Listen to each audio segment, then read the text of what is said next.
Alrighty. Okay. All right, everyone. If you're just joining us, put where you're from in the chat. We're looking forward to having a very, very lively conversation this evening with our panelists, and we are happy to have you. Let us know where you're from.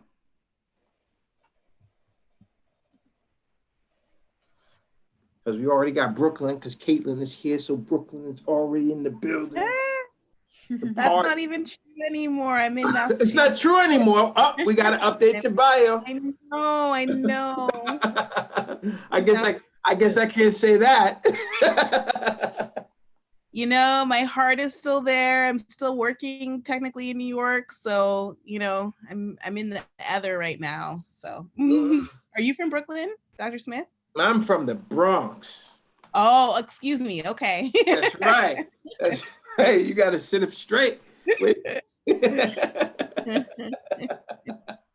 No, I'm having, but it's a lot. It's a lot of fun, though. It's good. Yes. Yeah. Hey, Karen. Karen has become a regular at our events, representing Manhattan. Yes. We're going to start up in about, we're a little bit early, huh? Yep. Yeah, we are early. Got another couple minutes.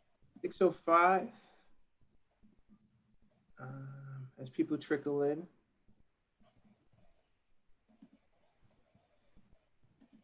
How many weeks registered for? 76 for tonight. Cool. 78 now. 78 now. 78. Nice. Yep. And Mark, I seen Jeff's book came out. I think he has a talk tonight. Does he? Yeah. I read it. He sent me a copy. I'm gonna check it out. I should get a copy too, since he was my my advisor. Geez, you would think that he would send me a copy first. But oh well. Kaitlyn, where in Massachusetts are you? I'm in Central Mass, so I'm between Framingham and Worcester. Yeah, because I live on the New York side, but right on the Massachusetts border by Pittsfield. Okay. Oh, okay. Yeah. I know that area. Yes.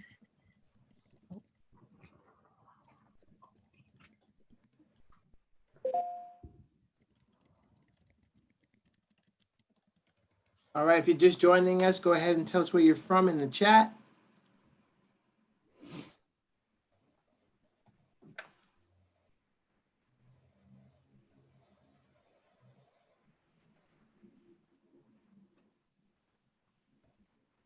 All right, Cleveland's here.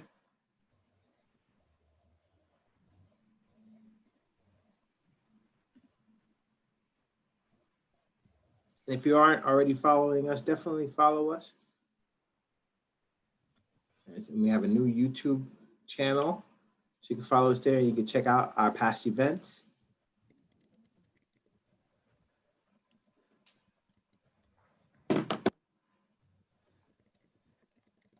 We'll start up in about 4 minutes. I am so determined, Anna, to get us to have like either a live DJ or or something. Yeah. It's crazy. We need some music, even some elevator music. I think at this point I'll take. Bear with us, everyone. We're just I mean I could sing, but I don't know if you want me to sing right now. Long day, so. But I am happy to sing to you guys. Yeah, you know, I think we'll be all right. You okay with it, Trey? All right, no problem. It was funny. Trey didn't even hear my singing voice. He just automatically assumed. I want you to preserve your vocal cords for like the weight for the intros. For the intros, that's right.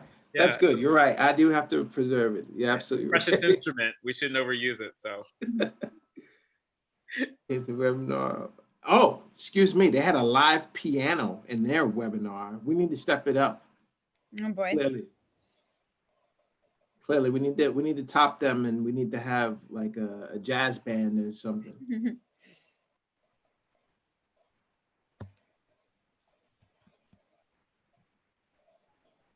Or we get started in 2 more minutes. We're letting some more people come in. Really excited to have Mark here. You have no idea, you all. He's only for the 100 times that I guest lectured in all of his courses, so.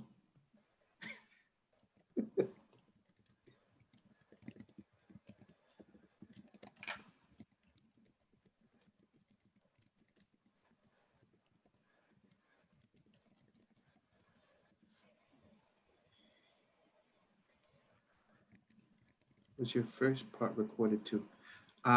Yes. All of our recordings are on our YouTube channel. So if you check it out here, Book Clubs, subscribe to our channel. You can see our monthly book club town hall, and you could also check out the first event, our first anti-racism event. Oh yeah, definitely. You can check it out in the site there.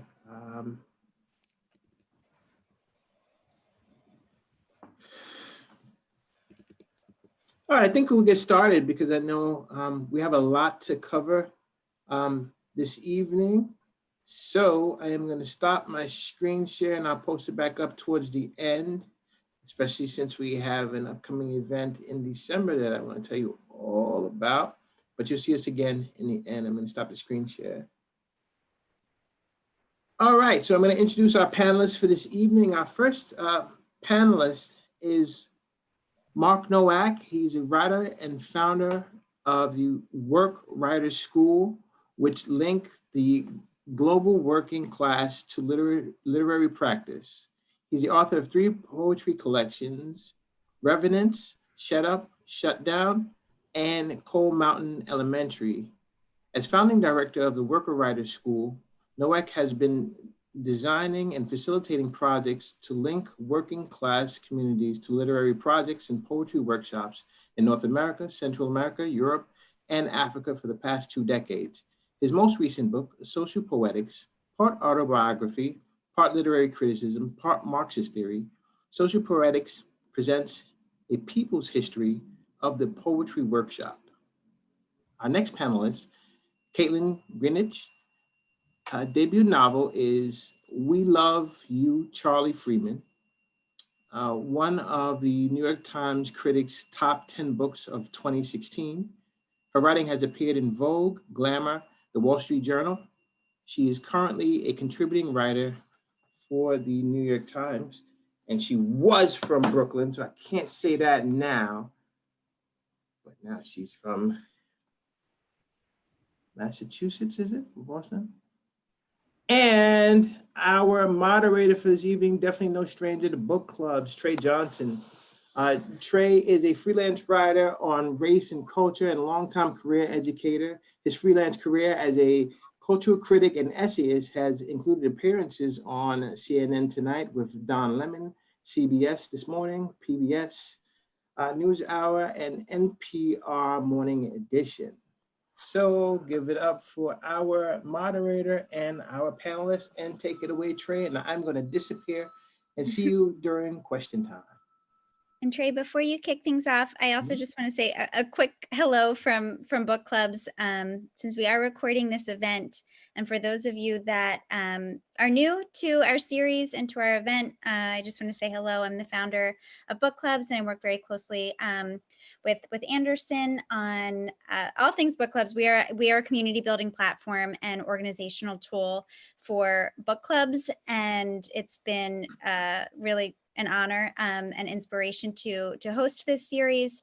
You may have seen already that we've had 2 speaker series already. This is our 3rd. You'll be able to see the recordings of those previous ones and tonight's on our YouTube channel. So I just wanted to say a warm welcome and thank you so much to the panelists for joining us. Thank you, Book Club staff. I'm so excited to talk with Kaitlyn and Mark tonight, and I'm going to lead them through a couple of questions that I prepared ahead of time, just to kind of give a little more color commentary, a space for them to share about their work, society, perspective around the intersection of both. And then we'll leave some time for you all to ask some questions too, and then we'll close out with some housekeeping, I'm sure, from Book Clubs. Kaitlyn and Mark, before we even get started, I just wanted to say thank you again. I know you both are like hella busy, so for you to take time out this evening to talk with us about the thing that you do so well, thank you in advance. Thank you. Yeah. Thank you for having us. Yeah. Of course. Just to get us started, I always think like I'm a comic book guy, so I think like origin stories are always great way to get conversations going. I was wondering if each of you could talk a little bit about like how you arrived at writing, but not just writing. So both of you have made some very explicit choices to interweave things around social commentary, social transformation, social community. If you could talk about where those roads started converging for you as you became writers. Sure, I'll start. Thanks, Mark. I'll start. So I was always interested in writing. I'm very lucky in that I grew up in a home that had access to books and really encouraged reading and storytelling, and sort of implicitly and explicitly taught the relationship between telling stories and narratives and larger goals of sort of Black liberation. And all that is to say, I wrote, I think like a lot of people, I wrote through as a kid and in high school, and then took a long time off of writing in college and afterwards. And then I was really lucky that I moved to Brooklyn about 15 years ago, right after I graduated from school. And I ended up working at a really amazing place there called the Weeksville Heritage Center. That's a Black history museum that's dedicated to the history of Weeksville, which was a free Black community founded by newly freed slaves in New York State in the 1820s, in 1838. And it was a place explicitly dedicated to creating Black political power. At that time, to vote in New York State, you had to be male and you had to own a certain amount of property. So this community organized to buy lots of land, sell them to other Black men and Black families, create this community with its own hospital, school, newspaper, that was supposed to be both like a political bulkhead so that you could have a voting block of Black people in Kings County, but it also became a refuge. It became a place for people to escape to and see sort of like another version of being able to live as Black in the US during the 19th century. So that's not even the half of the history there. That place is really amazing. How it became a museum is a whole other story on its own. The working class Black community there organized in the 60s essentially to preserve that space for themselves. And it was one of the first national landmarks that entered into the National Landmark Registry because the neighborhood itself asked for it, not because a historian came in and decided it was important. And so it was just like a space where all of these alternative versions of life and freedom and organizing and all that stuff existed, and the history was there when you started to read about it. And I just was so taken with it, and started to think about sort of like what happens when we allow ourselves to have these alternative dreams and alternative narratives about what's possible, and being able to see what like the real material effects of that, of someone saying, I'm worried about I was originally hired there to start a farmer's market for them. And, so somebody's saying like, I'm worried about food insecurity and food deserts in this neighborhood, because the museum is across the street from the largest public housing project in Brooklyn, one of the oldest, called Kingsborough Houses. There's two ways, there's a couple of different ways to approach that problem. One way is to say, it's always been this way, it will never get any better. And we're just gonna have to sort of look at this as like just further downtroddenness. And then there's another way to look at it, which is what my brilliant coworkers taught me to look at it, which is like, this is part of a long tradition of ways that this community has always been able to feed itself. And if you go back to the 1860s, you see that these people had kitchen gardens. And in the 1970s, this museum was doing a community garden. And like these ideas that we think are somehow new to these communities or have never been thought of in these communities before, in fact, came from these communities. And part of our mission in life is to trace those narratives that have been sort of hidden or buried or lost or denied. And sort of once you start, I'll try and keep it brief because I know we only have a little bit of time, but what the big takeaway from that for me was like, once you start looking for those stories of alternatives of like how people faced these, what seemed like impossible issues before, you start to see roadmaps of what we can do in the current moment. And I think a big, you know, it is a huge impossible task. It can feel impossible to imagine alternatives to what we are currently living in, but it's the only way we're going to be able to fight this is if we acknowledge that, like the saying goes, another world is possible. So thank you, Kaitlyn. Mark? Yeah, mine was a little different. I grew up on the east side of Buffalo, New York in the kind of late 1970s, early 1980s. And it was like the peak of deindustrialization, like all the factories were closing, the steel mill, the auto plants, everything. My dad worked at a Westinghouse factory and was vice president of his union, and came from a kind of a long union family. But I got my hands on a copy of the Kraftwerk record, The Man Machine. And everybody in my neighborhood listened to like horrible rock music. And I put that album on, and my life was changed forever. The Moog factory was in Buffalo. And so I got a Moog synthesizer. I started experimenting with like kind of found sounds and audio, and started bands and played in bands and wrote lyrics and sang. We played in Buffalo and Toronto a lot, was a big place. And so that really became the way I started to like conceive that you could have a life as an artist. And I had no idea what to do after, I was in community college. I took a creative writing class. As an undergrad, I took a class, but I had a professor who had gone to, got his PhD in history from Bowling Green State University, just outside of Toledo. And he told me, when I was in grad school, they had this program there where you could write and get a master's and they would pay you. And I was like, I had just finished an 8-year stint working at Wendy's through the whole Reagan era, 80 to 88. And I was like, I could get paid for writing? This is like unbelievable. So I applied and I got in. And really the most important course I took there was a course where they assigned you a class to teach in the local elementary school as like a visiting writer. And so I got like a 4th or 5th grade class at Bowling Green Elementary School, and I would go in every week with like weird writing exercises and musical instruments and tape recorders and things like that, because I was still just coming out of playing in those like electronic bands. And we do all kinds of experiments with sound and found poems and things. And that was really like how I figured out not to only to be a writer, but to be kind of a organizers of different kinds of writing programs. And I participated in a lot of writing in the schools, writing in the prison programs, and then eventually founded the Worker Writer School, which I can talk a little bit about later. Yeah, I think that's going to make a lot of sense. And hopefully perhaps the next question will be a great segue to be able to unearth that a bit more for you, Mark.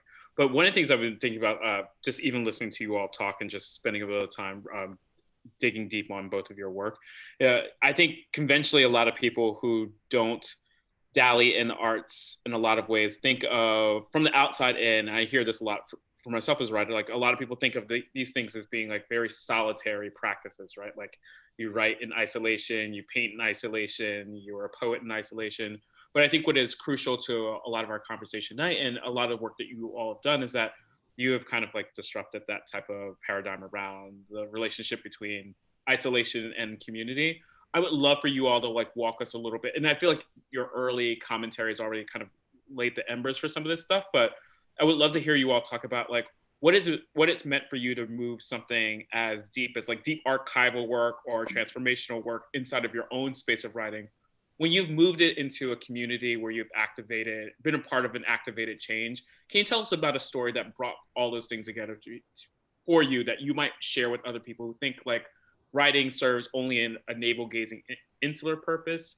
Clearly you all are a testament to the idea that when moved to purpose and to a public space, it can activate change. So I would love to hear each of you talk about maybe an activated change story, a part of a community you've been involved in through writing or with writing. Yeah, I guess I'll jump in first on this one. For me, I had for a number of years been doing like the Poets in Schools, Poets in the Prisons work. And I took a trip with my wife in, I think it was the summer of 2004 to Argentina to go try and visit, the Argentinian economy had collapsed. They had gone through something like 7 presidents in 5 weeks or something like that. And factories had closed everywhere, but the workers in Argentina have made this decision, unlike Buffalo when I was young, not to just go collect their unemployment check and, live a really hard life because of the factory closing and there being no jobs. But they decided to occupy the factories, right, and produce under their own worker control. And so we visited a number of different factories, and one of them was called IMPA in Buenos Aires. And there was when they had tried to occupy the factory, local organizations, cultural organizations, cultural workers in particular, had sat on 24-hour vigil at the gates, had provided food, had done all this work for the factory workers. And so when the factory started producing again under its own worker owners, right, they allowed some spaces for the cultural groups to set up inside the factory. So you imagine this massive aluminum factory producing tubes for paint and toothpaste and other kinds of things, big assembly lines going by. And then here's a room that had a media television studio. And here is a space for yoga or a sculpture class. They had a people's lending library all inside this factory. And I kind of felt like I had set foot in utopia for me. This is sort of what I had been dreaming since all those days of back in Buffalo and the other kind of work. And I thought to myself, why am I not trying to do workshops with workers? I mean, this is the community I came out of, and that was sort of the seed of the Worker Writer School. Worker Writer School now is in its 10th year in collaboration with PEN America, and we do free monthly creative writing workshops with a lot of different worker centers in New York, Domestic Workers United, the Street Vendor Project, New York Taxi Workers Alliance, others. But it was that trip to the factories in Argentina to see workers really take control of their working lives. That was a huge inspiration for me. I love that. That's amazing. That's really, thank you for sharing that. I think for me, I think there's different types of writing, and some writing makes sense to be more insular and inward focused, and then other types of writing it makes sense to share in community.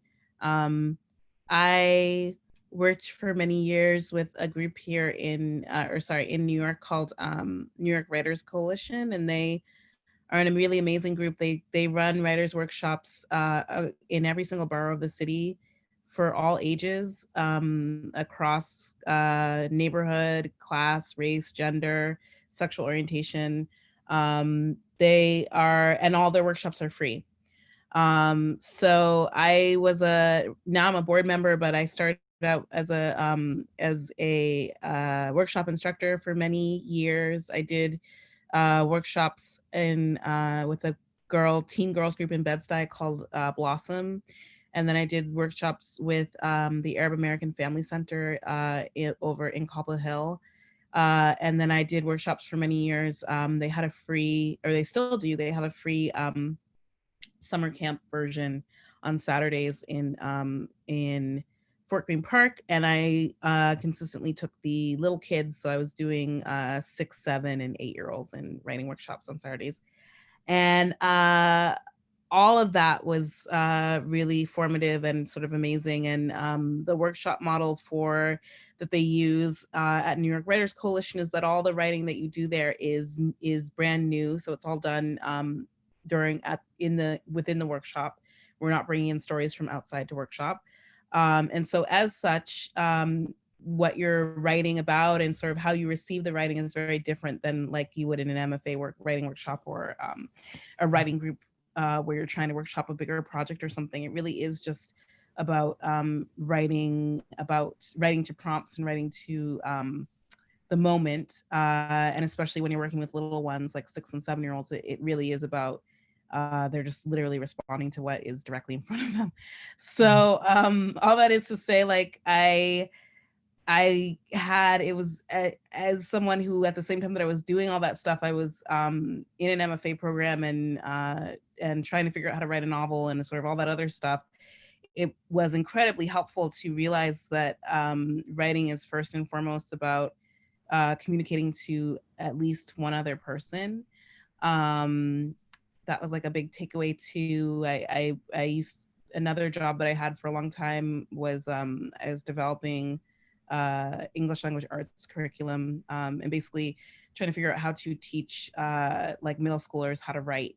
And that was sort of the biggest takeaway when we would brainstorm these lessons and how to build these digital curriculums, was starting from that idea that you want to make it clear to your student or to your workshop participant that they just need to convey meaning to one other person, and that other person has to let them know that they've received that meaning and have understood what they're trying to say. And that's incredibly powerful when you see that happen, when you see somebody write something and realize that at least one other person in the room understood what they're trying to say, even if they didn't agree with it, even if they, you know, whatever, just that they understood what you were trying to say. It's really sort of life-changing and amazing, and that's where so many conversations can start. I love both of those stories, and they're kind of make me think about like the relevance of one of the next questions I have, with, because both of you have in many ways talked about already that a body of your work, or the extension of community as seen through your writing, has been touching on communities and groups of people that are often like overlooked in the grand scheme of society.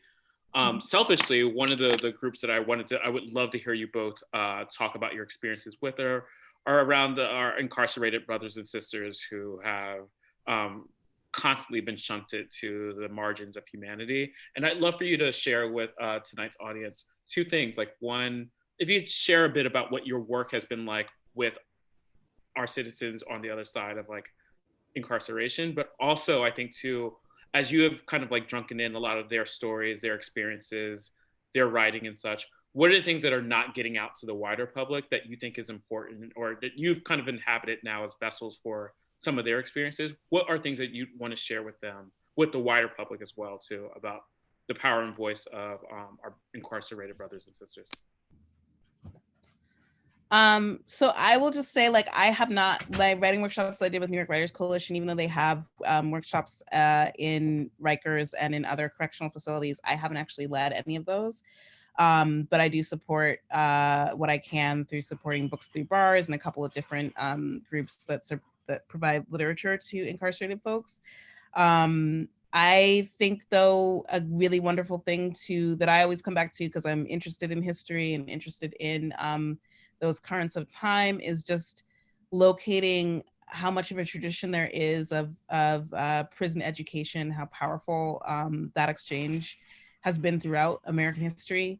How this is gonna seem like a slight digression. I'm gonna suggest a book that is not even totally written yet, but a friend is working on. He's a wonderful historian, Hugh Ryan. He's writing a history of the House of Detention, which was a women's incarceration facility in Greenwich Village in New York that stood there. Basically, a prison was in that spot from the 1700s until the 1960s throughout New York's history. And was in its final iteration for about 80 years. It was a place of incarceration for women in New York City, particularly queer women who were being arrested basically for being queer. So Hugh Ryan is a queer historian, and he's tracing that history and finding through that prison building in the 50s and 60s, so many different connections were being made because women sort of across social strata and across social movements were being targeted by the state and arrested and put in there, that he's finding in his research that there was all of these cross conversation across political movements because of that space, which is kind of sick when you think about it, but because of that prison space, because they were all enemies of the state, he's finding like Afina Shakur is in that prison and she starts talking to women involved with gay liberation. And when they get out, they organize a conference together around gay liberation and Black Panther Party working together. So like those kinds of connections around prison education and conversations that happen in that space, I think is a lesser known history around the history of around the intellectual history of the US and around the history of literature in the US, but one that I think is so key to understanding so much of our life now and of political movements of the last 50 years. It sounds like it's going to be a fabulous book. I can't wait. Follow him on, if you can find Hugh Ryan on Twitter, if you're on Twitter, follow him because he posts his like snippets of his research, and it's just, all of it is fascinating. All of it is gold. It's just really great. Well, I, in addition to having taught in prisons in a couple different states and actually in Panama as well, in a youth prison in Panama, one of the things I try to do in the first 2 chapters of Social Poetics is like use this idea from E.P. Thompson and Howard Zinn of people's history, and kind of look at a people's history of the poetry workshop. Like, what are the poetry workshops that, for a couple of different reasons, usually militancy, usually because of the race of their participants, have not been part of literary studies and the literary canon. So I start with the Watts Rebellion and look at the Watts Writers Workshop of Bud Schulberg, but then the group of younger poets who broke from that, Quincy Troop, Eric Priestley, Ajenke, others. I look at June Jordan's youth workshops in Harlem and Brooklyn during the time of the New York City teachers strike. And then I have a number of international ones from South Africa, anti-apartheid worker workshops, the Sandinistas and Ernesto Cardenal's workshops after the Sandinista revolution. But the one I'm really interested in terms of this question is this book, which I have handy, that I write about just a little bit in there, called Betcha Ain't, Poems from Attica. And this is a writer's workshop that happened at Attica in 72, 73, and 74, the years right after the uprising. It was led by this guy, Celeste Tisdale, who was taught at Erie Community College in Buffalo. It came out from Dudley Randall's Broadside Press in Detroit, very famous Black arts publisher, but sold out right away, and it never got reprinted. And if you look it up on, that notorious billionaire's website that sells books and other things, you can't find a copy for under, I think, $500 right now. So I got a copy of the book and I wrote about it a little, but I couldn't find Celeste Tisdale, the editor. And so my book was going into print. And then finally, I found someone who had a phone number for him. He had moved out of Buffalo. He had moved down south. And so I called him a couple times, emailed him, and eventually heard back from him. And I started talking to him on the phone a few times. And I said, this is such an important book. I feel like it should be back in print. These were the historians who were inside Attica, and they wrote all these poems about what happened on that day or those days in September and other things, right? And he was like, oh, Mark, that's not all the poems. I said, well, what do you mean? He goes, in my closet, I got this box and there's, poems, and I kept a journal while I was doing it, et cetera. I was like, Celeste, we have to get this book into print, right? Next September 21, is the 50th anniversary of the Attica uprising. And so I said, just send it to me. I will help you find a publisher for it. We can make this happen. He's like, well, I'd like you to come here and see it. And so I bought a plane ticket. I flew to Atlanta. I drove to his town. He made a beautiful lunch for me. We went upstairs to his office. We sat together at his desk. He's about almost 80 years old now. And we went through page by page, the stack of papers that were all these poems that were not in the book.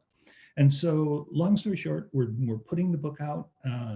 Hopefully it'll be out in time for The target date, of course, is to get it ready for that 50th anniversary. We're in final talks with the publisher right now, but it's an incredibly, I think, important document of that moment, because, you know, there's this great book out by Heather Ann Thompson, Blood in the Water, won the Pulitzer Prize, fabulous, fabulous book. But these are writers who lived through that as prisoners during the uprising, and their poems are quite phenomenal. Then you have Celeste's story. This is as far as I can tell in my research, the first Black Arts Movement workshop in a prison. The first time, you know, someone went into the prison and taught Amiri Baraka, Sonia Sanchez, Nikki Giovanni, all of those poets were in Celeste's syllabus. And you know, one funny thing is we talk on the phone almost every week, and he'll call me with these things that he has. You had mentioned the archive, and he'll be like, well, Mark, I've got one time the warden let me bring a reel-to-reel tape recorder into the workshop. And so I recorded everybody reading their poems. Is that something that might be interesting to people? Like, he's just got in his closet, in his garage, this most amazing archive of material that, you know, has yet to really see the light of day. I mean, there were 1,000 or so copies back in 1974, and that was it. And it's remained unheard of ever since that. So a lot of the work I'm trying to do now is to get works like that back out into the public eye. And hopefully with the 50th anniversary coming up, there'll be a way to do that. I think there'll be a lot of press around it. I know that Stanley Nelson, who did the recent Miles Davis documentary, is doing a new documentary for Showtime on Attica. I've gotten the poems over to them in case they want to use any as part of it. But I think it'll be a moment to kind of refocus around what I feel like is one of just the more important moments of that period in American history. Thank you. That sounds exciting. Speaking of exciting things, you both have been working on some exciting stuff. Anderson just chatted in social poetics, and I know, Kaitlyn, you have Liberty coming out, I think this spring, maybe. I was hoping that both of you could just talk a little bit about the background that inspired both of these types of works, and like why people, especially I think given not just like your orientation around politics and society, but like as everyone's trying to reframe how we understand, how we move forward, where the relevance of these projects sit inside of the world that we're kind of constantly stepping into now? Sure. So my next book, it's called Liberty. It comes out in March 2021. And it's inspired in part by that space that I talked about earlier, the space of Weeksville. So it's based on the story of Susan Smith McKinney Stewart, who was the first Black female doctor in New York State and grew up in Weeksville. And she had a daughter who ended up marrying the son of the Episcopal Archbishop of Haiti, and their marriage fell apart. And then Dr. Smith had to come and get her daughter. So it's about a lot of different things, but of relevance to this conversation is that it's set, most of the actions set during Reconstruction in the US and in the 1870s in Haiti. And I wanted to set it during then because Reconstruction, as many people have observed, mirrors our times to a really scary degree. But one of the things I want to take away was less sort of the historical irony of that and more when you read Black newspapers from the 1870s, from Reconstruction era, even amidst all of sort of the violence, there's an incredible optimism. I remember when I was doing research, I read this piece from a Black newspaper in Washington, D.C. in, I think it was like 1871 or 72. And the piece was a whole essay from a Black writer talking about how racism in the US was soon going to be over. It was going to die out in the next generation. And so you just needed to wait for those people who were part of the Confederacy to die off, and everything was going to be really great in about 10 to 15 years once that older generation passed away. Complete faith in America's promise and what was going to come next. I was both sort of struck by how little our rhetoric around how to fight racism has changed since 1870, right? But I was also really struck. I know there was something really touching about that optimism, and I wanted to write something that would give a reader a taste of that sort of open possibility. You know, that optimism didn't come from a place of stupidity or idiocy. That optimism came from a place of literally being a Black person in America where slavery had existed for nearly 500 years, you know, at that point here, and watching it crumble in four, and watching an institution that you have been told was going to exist for all of your life suddenly be abolished, and knowing how many of your forefathers had fought for this, not being able to see that moment and living through it, like that is an absolutely amazing thing. And when we know we were talking, I was talking a little bit earlier about wanting to have other visions of possibility, like that right there is sort of a prime example of what happens when you open up your mind to a whole other thing that could be possible. And all of a sudden, this thing that you've told is an institution that has always been a part of the US, will always be a part of the US, is part of God's plan for this country, is all of a sudden gone. You know, that's incredibly powerful. And so I wanted to write about what it would feel like to live through that moment with all of its contradictions and tragedies and all of that. I mean, again, it sounds like now I have 2 books to order. It's yeah, I mean, I feel like I've talked quite a bit about social poetics around, you know, it's a book about these workshops at moments of rebellion in US history, and about the members of the Worker Writer School and the work we've been doing for the past 10 years. So I would maybe just add in that we meet the first Saturday every March at Penn America in Lower Manhattan. And we've been doing that for 10 years. And just recently, before COVID hit, we started really focusing on the haiku, and particularly the more, you know, everybody thinks of that like, oh, I remember writing that in 4th grade or something like that. Or maybe they've read a few of the Japanese classic haiku poets, Basho, Issa, Busan. But we really focused on a kind of radical US tradition of the haiku. So we had been reading like Japanese American internment camp haiku, Black Arts Movement haiku. Amiri Baraka has a form he calls the Low-Coup, C-O-U-P, that he wrote, Sonia Sanchez, and others. And so on the first Saturday of March when we met at Penn, that was when, you know, this thing called coronavirus was like just starting to be talked about in the news, right? We didn't know what it was. There was nothing about masks or anything like that yet. Everybody, like, you know, bought a lot of toilet paper and hoped they could hold out for 2 weeks or something. And, you know, we see where we're at now. And so I was heading to the workshop that day, and I realized that the word coronavirus had 5 syllables. So it could take up an entire line in a haiku.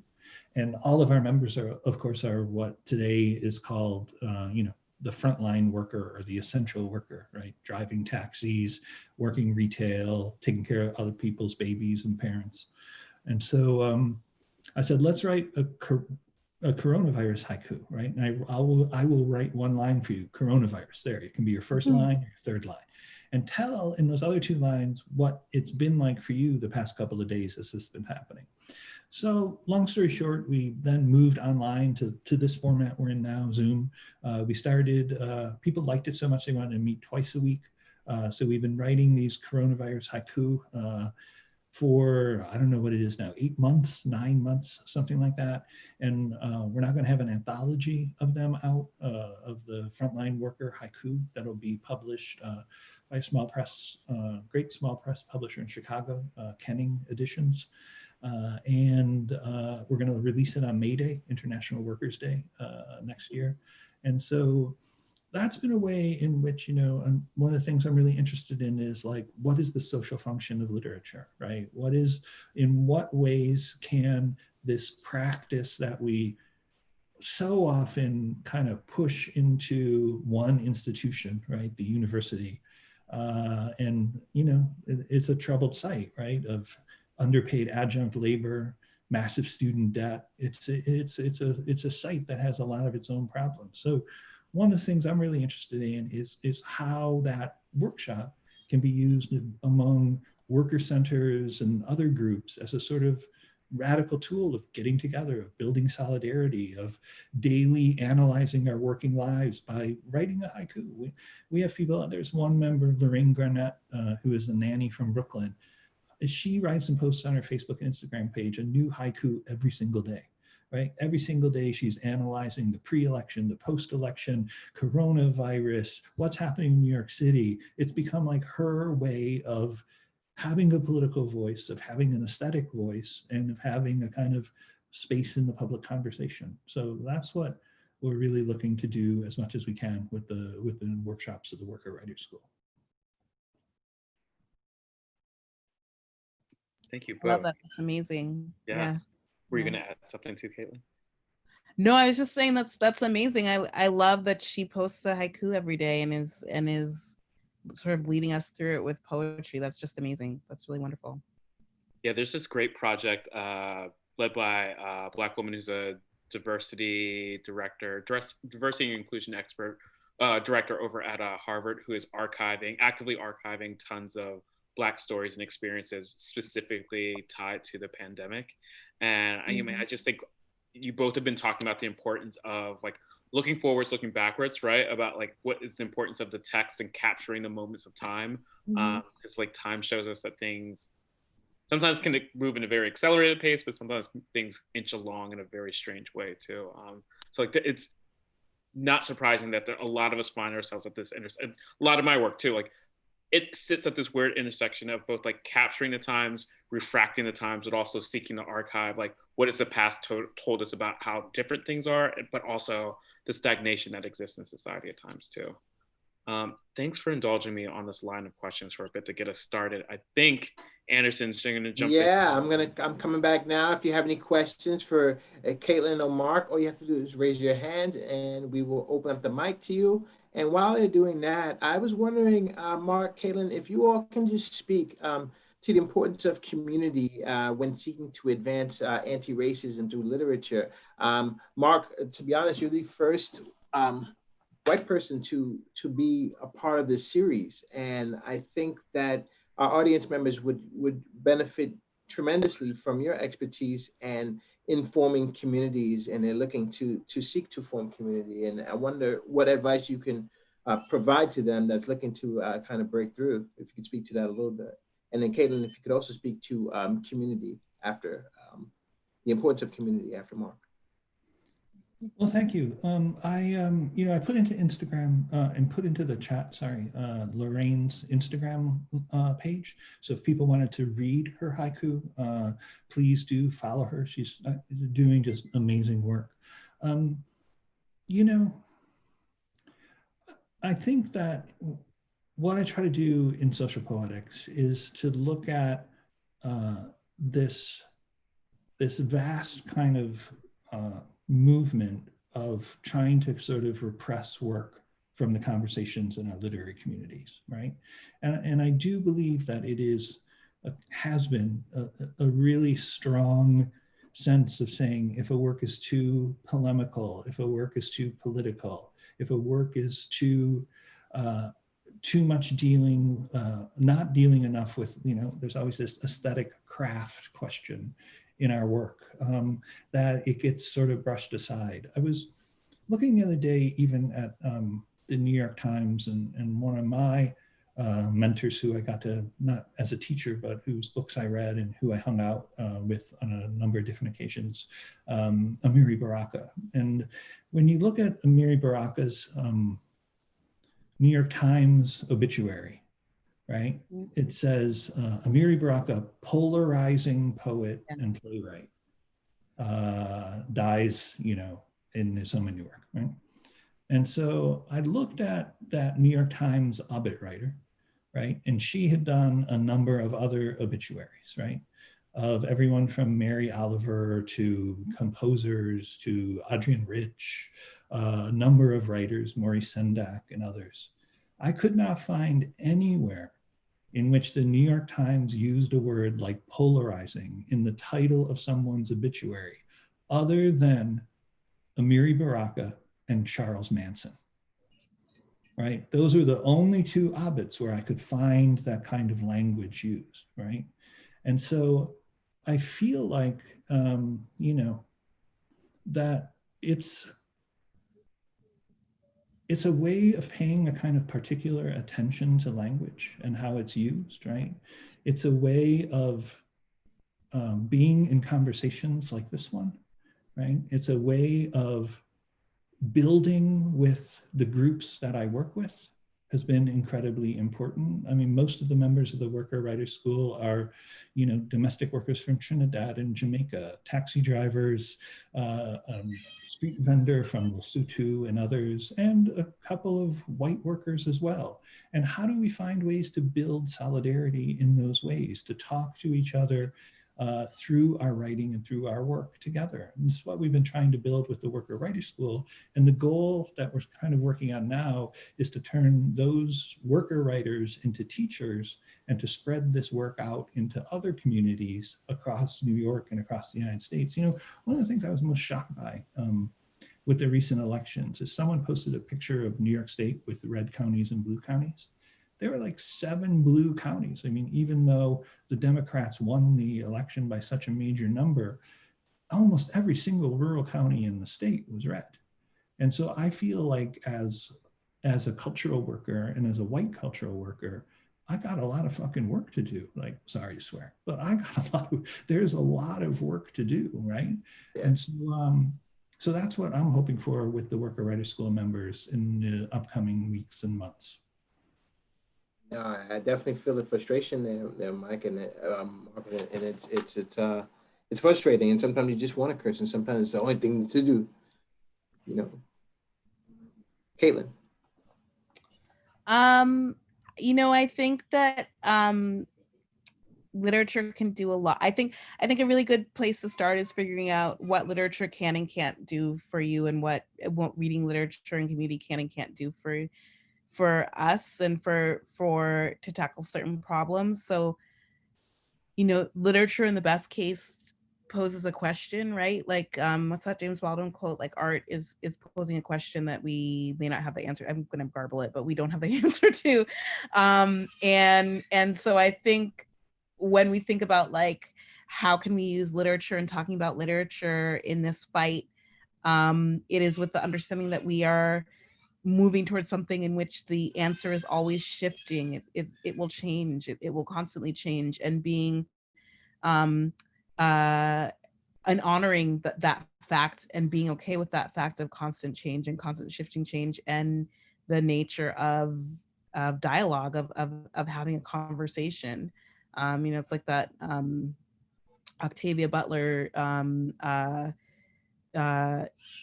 principle, you know, God is change and change is constant, and we will always sort of be within this, and not to be afraid of that part of it. And I think this is going to be a little bit off topic, but when We Love You, Charlie Freeman first came out, one of my writing mentors, one of the women who taught me how to write, still works in public schools here in Massachusetts and Boston, where I grew up. And she taught my book to a group of basically people who I wrote it for. She taught my book to a group of Metco students, to a group of Black girls who have been bused into this white school in the suburbs. And they had like a reading group to read my novel every period at lunchtime. And I went to go visit, and I had a great conversation with them. And after I left, my old teacher, Deb, she emailed me and she said, one of those girls said, I don't think this book is about race because I don't know who's right or who's wrong in this book. And when we read books about race in English class, I always know who's supposed to be right and who's supposed to be wrong. And that is like the biggest compliment I could ever have gotten on a piece of writing in my life. You know, I think about that quote all the time. I think about, you know, what this 14-year-old girl basically broke down so much of what's not great about how we teach to have these conversations, and what could the possibilities of how we teach to have these conversations. And I think that's a great way to sort of think about what these spaces where we talk about literature and anti-racism can do. Thank you so much for that. You really hit on a lot of points there, both of you. So thank you. I have a question in the chat that says, do you have, for Kaitlyn, do you have audiobooks for any of your work? Yeah, there's an audiobook for We Love You, Charlie Freeman, read by Charisse, I'm gonna forget her last name. She's a really great actor on Broadway. And then there's gonna be an audiobook for Liberty coming out this spring for sure. Any other questions from the audience? Or can ask it directly. And I really, this is great. I can't wait to post this up to get the get more feedback from everyone and see what you all think. And I really thank you all for just contributing to this series in the way that you all have. We definitely shifted the conversation to get everyone to understand the nuances of advancing anti-racism. So I really, really thank you for this shift.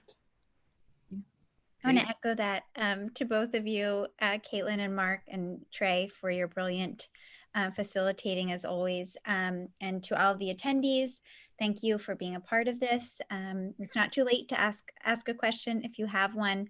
But I think, Kaitlyn, your last point there, as book clubs, we now have over 20,000 clubs on the site, well over 100,000 members. And I think through events like this and putting the recording of this event out there to our community and hopefully even beyond that, we really want to be a part of that constant and shifting change for the better.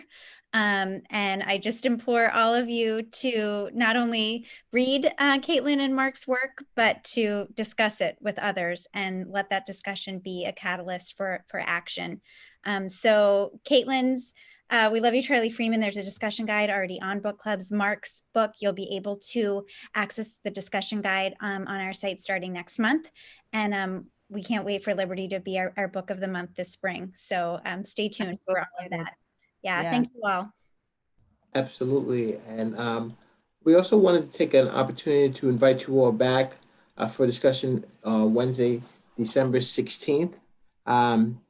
You all, since you have registered for this event, you'll get an email blast, but I wanted you to kind of save the date, Wednesday, December 16th. We'll have Dr. Jamil Lyscott, A.T. McWilliams, Tre Johnson, Anna, myself, and Nancy. We're going to have a kind of wrap-up discussion for the whole Advancing Anti-Racism Through Literature series. So it'll be a great conversation. It's a chance to kind of have some real-time discussion on how the whole series has went thus far.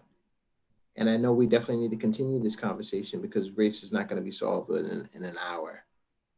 So thank you all again.